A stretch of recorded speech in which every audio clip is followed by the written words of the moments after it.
Ассалаумағалейкум, қазақ елі. 2025 жылдың Құрбан айт мерекесіне есен аман міне жетіп отырмыз. Баршаларыңызды осы ұлық мерекемен құттықтағымыз келеді. Және де осы бүгінгі ислам тағылым бағдарламасында жалпы Құрбан айт мерекесінің маңыздылығы, ережелері, жалпы мән мағынасы туралы имам ағаларымызбен Шымкент орталық мешітінде сұхбат жүргізетін боламыз. Білгеніміз 19, білмегеніміз 99 емес пе?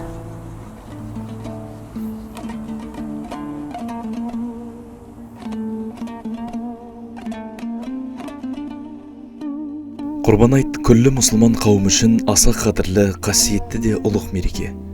Ол Алла тағалаға шүкіршілік айтып, оған жақындай түсуге бағытталған жүректі тазалыққа, адамды ізгілікке жетелейтін рухани сәт. Ислам күнтізбесі бойынша Зүлхиджа айының 10-шы жұлдызында басталып, 3 күнге созылатын бұл мейрам адамзат баласына сабыр мен сенімнің, қайырым мен қамқорлықтың маңызын ұғындыратын ерекше мереке. Істің басы бісміллә, бісмілләсіз қылма.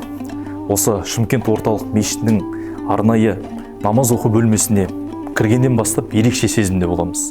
Ассалаумағалейкум. Уалейкум салам. Қалыңыз қалай, амансыздар ма? Құрбан айт мерекесі құтты болсын. Құтты болсын. Есен аман осы жылдың да Құрбан айт мерекесін жеткен жайымыз бар. Жалпы бүгін бізде өздеріңізге белгілі әдеттегідей ислам тағылым бағдарламасы, ислам тағылым бүгінгі бағдарламаның тақырыбы Құрбан айт ұлық мереке. Осы Құрбан айт мерекесі тұста осы күнді қалай өткізген жақсы? Жалпы пайғамбарымыз саллаллаху алейхи вассаламнан осы екі айт бізге мирас болып қалды. Яғни ораза айт және Құрбан айт. Бұл айттарда барлық жан мерекелеу керек, қуанышты болу керек. Ешқандай бір қайғыны емес, керісінше тек қана қуанышты жағдайларды еске алып, бірінші өзінің қуанышқа өзін өзі сыйлай білу керек, және өзгелерге қуаныш сыйлай білу керек. Яғни осы бір-біріне сыйлық берумен де болады. Бір-біріне, мысалы, пайғамбарымыз саллаллаху алейхи айтады ғой, садақаның ең жеңілі мұсылманның бір-біріне күлімсіреп қарауы дейді. Садақаның тағы бір өсиетінде садақаның тағы бір жеңіл түрі ол бір-біріне жылы сөз, жақсы сөз айту, жақсы мәміле. Мінекей осы бір садақалы амалдарымызбен Құдай қаласа мерекені нұрландырсақ, әлбетте бұл нұрланатын берекелі күн. Құтты болсын Құдай қаласа. Тамаша, керемет. Ал бағдарламаны жалғастырсақ?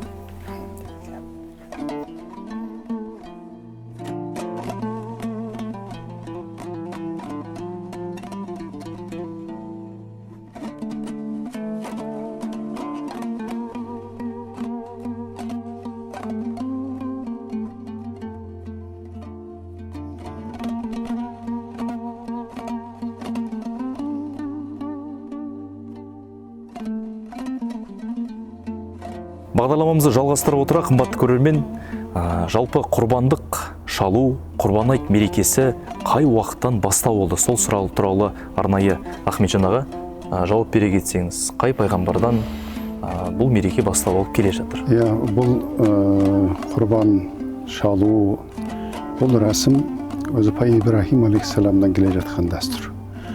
Әлбетте пайғамбарымыз саллаллаху алейхи вассалам осы құрбан шалу амалы туралы сұраған кезде бабамыз Ибрахим пайғамбардан басталады дейді. Және осыны пайғамбарымыз ары қарай жалғастырды. Демек бұл сүннет болған. Яғни Ибрахим алейхиссалам сүннет болған болса, мінекей пайғамбарымыз саллаллаху бері қарай аяттармен, Алла Тағаланың кәламы аятпенен бекітілгендіктен бұл уәжіп үкімменен орындалады бүгінгі таңда. Себебі ол туралы Алла Тағала қасиетті аят кәрімде баян етеді. Астағфирулла, фасолли ли рамбика ванхар. Яғни намаз оқы Раббың үшін және құрбан шал дейді. Яғни осы аятпенен бұл үкім сүннеттен жоғары, яғни уәжіп болған дәрежеде амал атқарылады. Яғни бүгінгі таңда мүмкіндігі болған әрбір жан, әр мұсылман, жағдайы келген әр мұсылман құрбан шалуға міндетті. Енді жағдай келмеген кісілер үшін ешқандай да бір амал етпейді. Бұл тек қана дұға, құлшылық, және де осы шалынып жатқан құрбандықтарға Құдай қаласа тілеулерін айтып деген секілді, береке тілеп деген секілді осындай амалдармен өткізеді. Содан кейін басты бұл айттың күндегі атқаратын амал ол бір-бірлеріне қуаныш сыйлау ғой. Ең әуелі өзі қуанышты жүру керек, және өзгелерге қуаныш сыйлау керек. Жалпы бұл айттың күнінде жасалатын елдің ынтымағына, бірлігіне, ауыз бірлігіне жасалатын көптеген ізгі амалдар бар. Мінекей соларды ізденіп, соларды амалға асыратын болса, әлбетте біздің еліміз бұл үлкен ұлы құлшылықты рухани сезіне алатын болады. Құрбан айттың тарихы Ибрахим пайғамбардың басынан өткерген ұлы сынағымен тығыз байланысты. Құран кәрімде баяндалған бұл оқиғада Ибрахим пайғамбар Алланың әмірімен жалғыз ұлы Исмаилды құрбан етуге дайын болған. Бұл пенденің Аллаға деген шынайы сенімі мен толықтай мойынсұнушылығының ең биік көрінісі еді. Оның бұл ықыласы мен адалдылығы қабыл болып, Алла тағала Исмаилдың орнына көктен құрбандыққа қошқар түсірген. Осылайша бұл оқиға мұсылман үмбет үшін үлкен ғибрат пен өнегеге айналды. Бұл тек тарихи оқиға ғана емес, имандылық пен адалдықтың, құрбандық пен шүкіршіліктің символына айналған тағылымды сәт. Жалпы құрбандық шалудың нақты ережелері бар ма? Шариғатта жазылған. Иә, жалпы құрбандық шалу ең бастысы жаңағы айтқанымыздай нисап мөлшері дейді. Яғни оның мүмкіндігі зекет бере алатындай дәрежеде болса.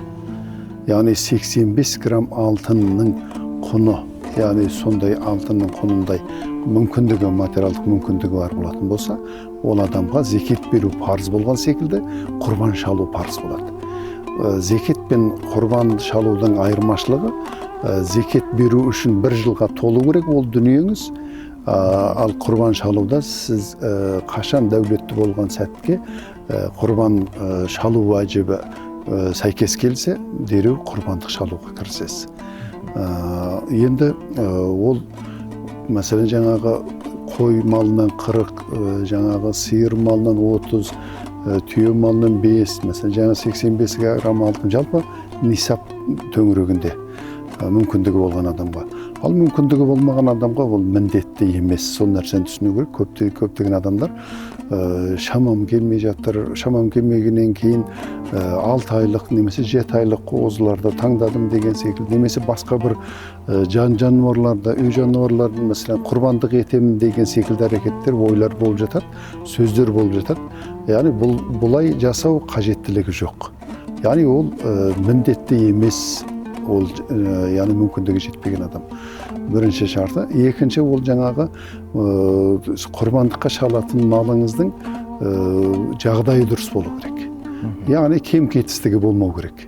Жаңағы құлағы кесілген, немесе жаңағы тісінің жартысы жоқ, тілі кесілген, мүйізі сынған деген секілді осындай кемшіліктерден, аяғы ақсақ немесе жаңағы мал соятын жерге дейін өз аяғымен жетіп бара алмайтындай жаңағы өте арық, осындай дүниелерден аман болу керек. Бұрынғы кезде тақуа кісілер құрбандық шалғанда, шалатын құрбандығын таңдайтын кезде малдарын өрге қарай өргізеді екен. Соның ең алдында кетіп баратқан құрбандыққа ниет етеді екен. Яғни көңіліңіз қимай тұрғанды таңдасаңыз, яғни осы арқылы сіз өзіңіздің көңіліңізді жомарттыққа бейімдейсіз, жомарттыққа тәрбиелейсіз. Тіпті құрбан деген сөздің өзі де араб тіліне аударғанда Аллаға жақындау мағынасын береді. Одан кейін барып осы құрбан шалған кезде, мәселен, уақ мал дейміз, қой, ешкі, ол бір адам ғана шалады.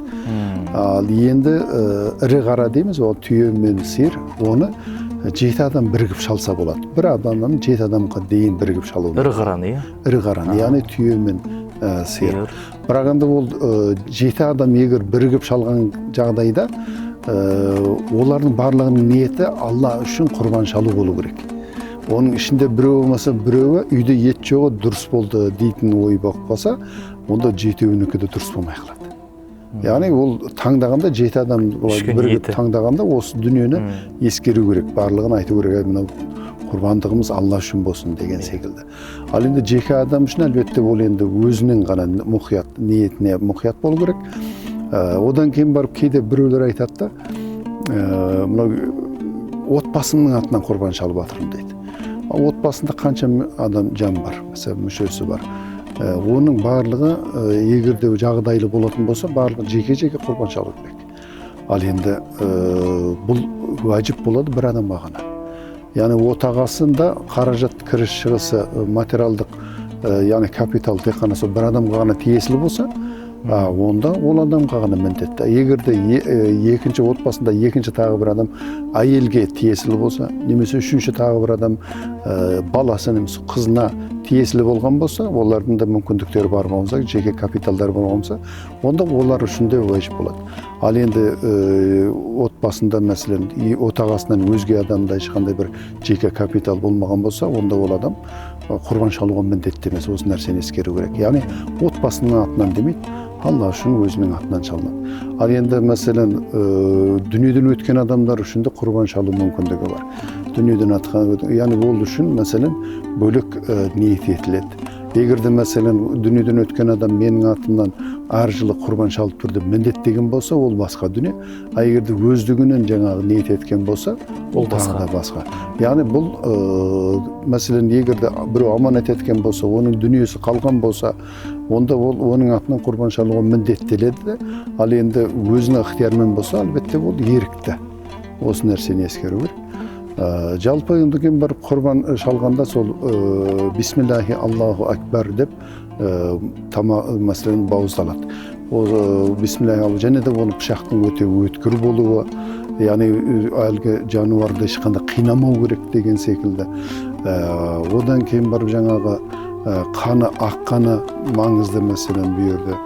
Одан кейін жаңағы оны бөлген кезде де жаңағы пайғамбарымыз үшке бөлсе дұрыс болады дейді, бірақ міндетті емес.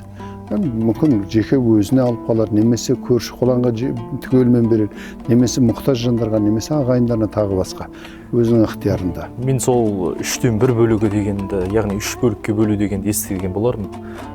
Яғни 1 бөлігі, яғни сол жерде асылады, яғни дайындалады. Өзінің отбасына мәселен.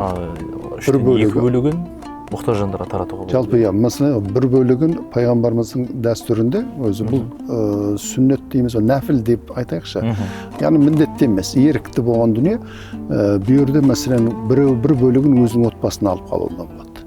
Енді құрбандықтың етін жеудің өзі де сауап қой жалпы. Қатардағы сойылып жатқан малдың еті емес қой бұл, құрбандықтың еті. Сондықтан бала шағама да әйтеуір жақсылығы тиісін, жақсылығы бұйырсын деген ниетпенен 1 бөлігін жаңа ағайын туған немесе көрші қолаң.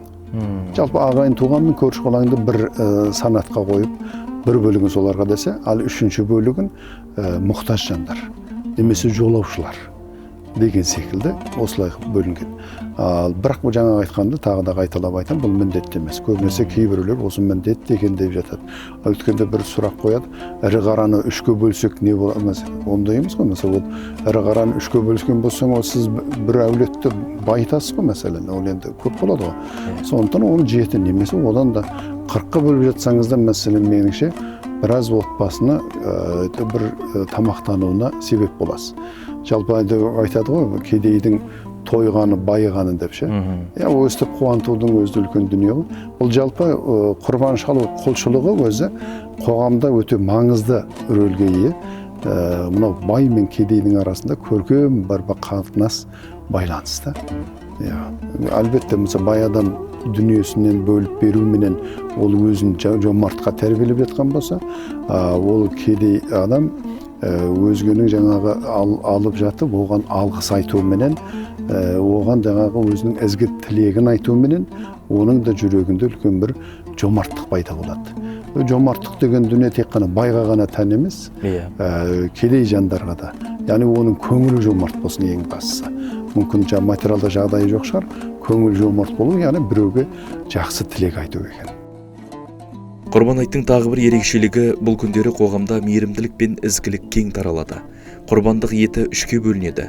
1 бөлігі мұқтаж жандарға, 2-шісі көршілер мен туыстарға, ал 3-ші бөлігі өз шаңырағында қалады.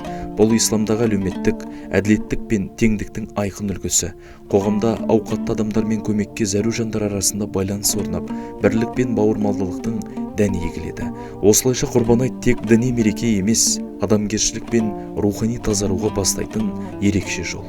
Мереке кезінде адамдар туыстарымен, көршілерімен қауышып, бір-біріне ақ тілектерін білдіреді. Араздасқандар татуласып, өкпелі жандар кешіріммен қауышады.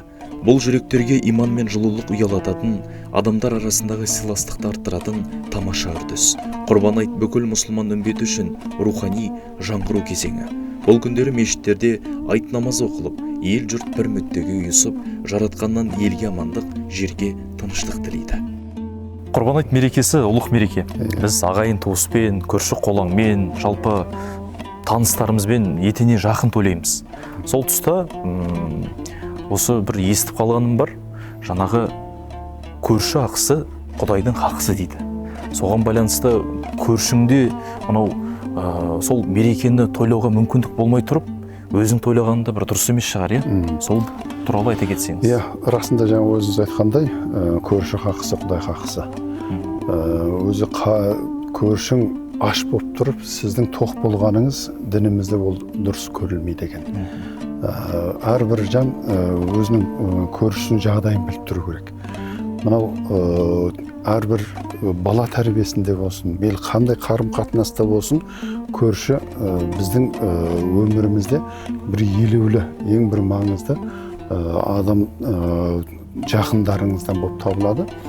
Мынау айтады, қазақта да өзі бар ғой, ағайынның аты озғанша көршіңнің тайы озсын. Яғни мынау айттың кезеңінде пайғамбарымыз саллаллаху алейхи ва саллям айтқа бара жатқан көше жолменен қайтып келе жатқан жол басқа болады екен. Яғни сондағы пайғамбарымыздың мақсаты бара жатқандағы өзге жандармен дидарласады, оларға айт құтты болсын десе, қайтар кезде басқа жандармен дидарласады. Яғни ол жаңағы көбірек адамдармен дидарласып, көбірек мәселен жаңағы жағдай сұрасып, олардың көңілдеріне қуаныш сыйлап, айт мерекесімен құттықтап деген секілді бұл амал пайғамбарымыздың әрекетінен үлкен бір сауапты сүннет болған амал. Сондықтан да бізде мәселен айттық дейді, айт күні мәселен көршілер, ауылды жерлерде көбінесе жақсы дәстүр қалыптасқан. Барлығы жиналып, бірін үйін аралап шығады. Шынында олар мәселен олардың түсінігінде егерде mesela аралап үйіне келмесе, ол енді дастархан жайып күтіп отыр, ол мен көршілерім мүмкін емес, міндетті түрде келу керек деп. Ол келмесек соңынан қатты көңіліне қалады екен.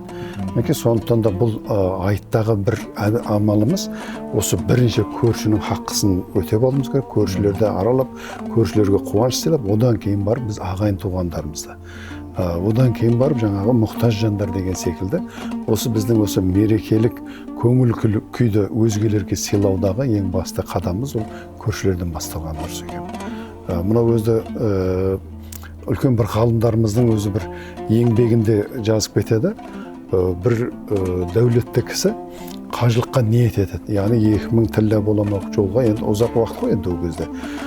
Сол мәні жаңағы әрекетін жасап, дайындығын жасап жатқан сәтінде бір қажеттілік болып қалады да көршісіне баласын жүгіртіп жібереді. Барып жаңағы қажеттілікті сұрасаң, сол көршілерден болуы мүмкін деп.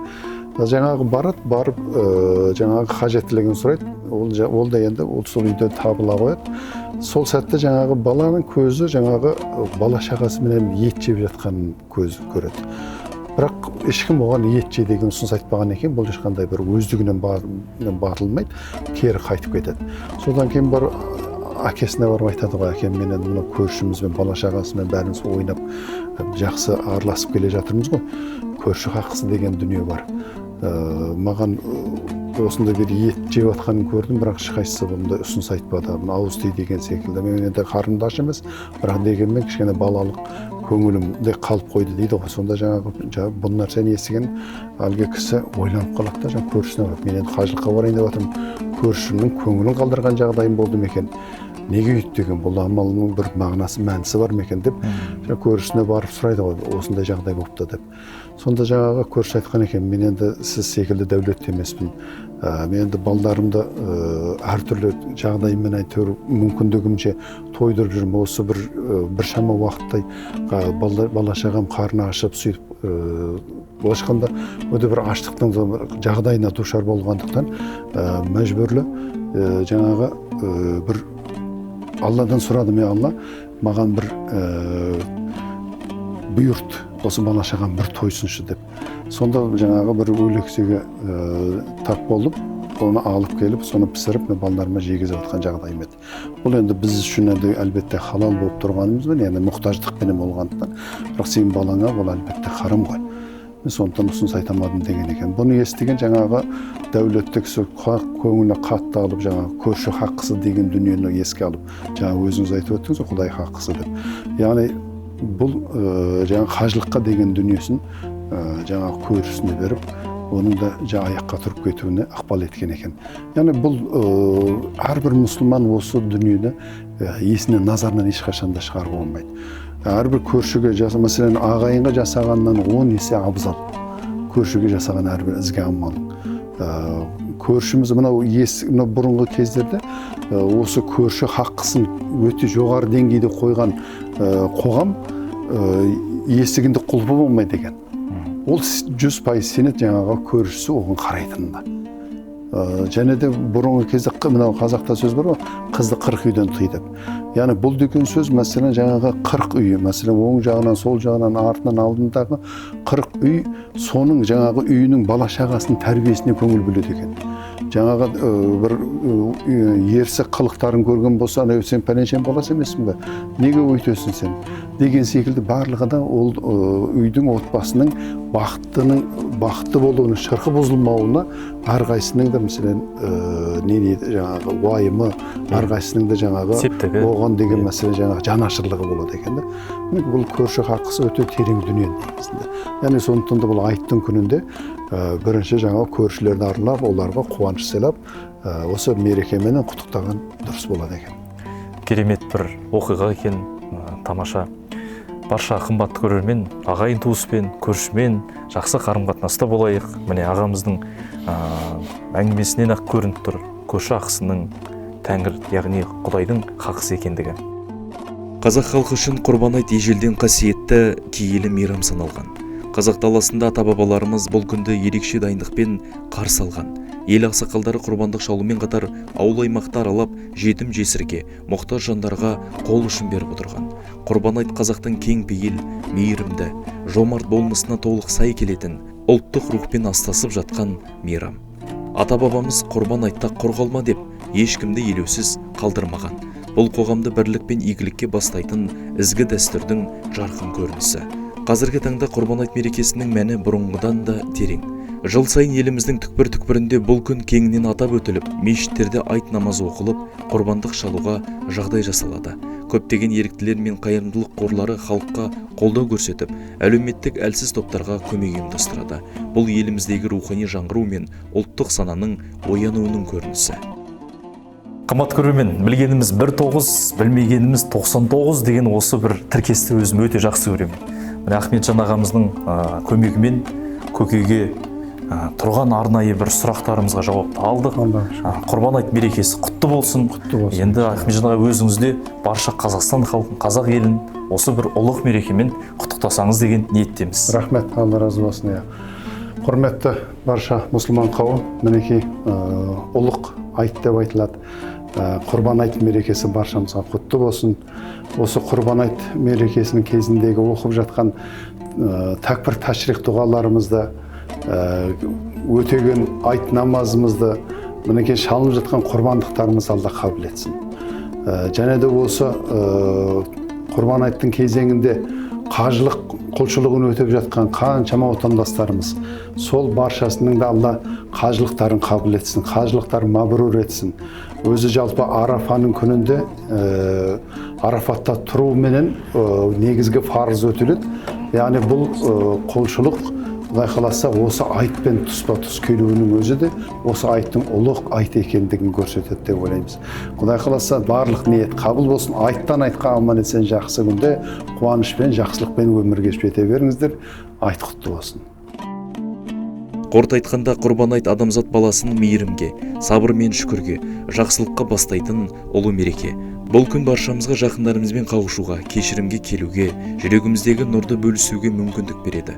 Сондықтан бұл мерекенің рухын терең түсініп, оның тәлім-тәрбиесін күнделікті өмірімізге енгізе білейік. Құрбан айт баршаңызға береке мен жақсылық әкелсін. Жүрегіміз иманға, жүзіміз нұрға толсын.